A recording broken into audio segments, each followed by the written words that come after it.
Hi friends, இன்றைக்கி வந்து lunch box கிடையாது, பாப்பாங்களுக்கு லீவு. ஸோ என்ன லஞ்சுன்னு பார்க்கலாம். காலையிலே செஞ்சாச்சு. சுட சுட சாதம்,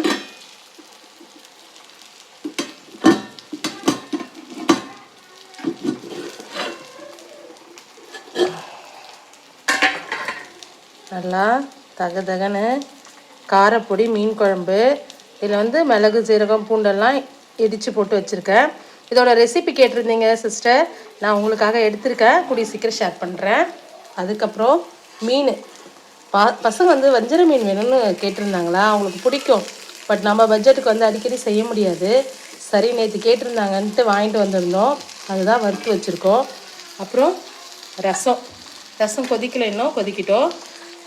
மீன் குழம்பு சாப்பிட்றதுக்கு ஒரே ஒரு கண்டிஷன், மீன் குழம்பு வந்து எவ்வளோ அரிப்போய் வேணால் இருக்கலாம், ஊற வச்சுருக்கலாம். நான் சாதம் சுட சுட இருக்கணும், அதனால் சூடாக இருக்கும்போதே தட்டில் போட்டுக்கலாமா. தட்டு எடுத்துக்கலாம்.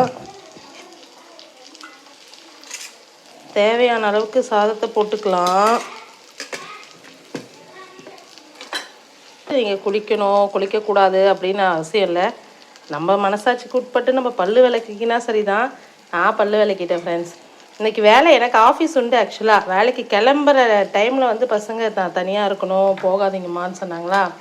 சரி, பசங்களை தாண்டி என்ன அப்படின்னு சொல்லிட்டு இன்றைக்கி லீவ் போட்டாச்சு. ஃபிஷ் ஃப்ரை எடுத்து வச்சுக்கலாம். ஸோ வாங்க சூடாக சாப்பிட்டுடலாம்.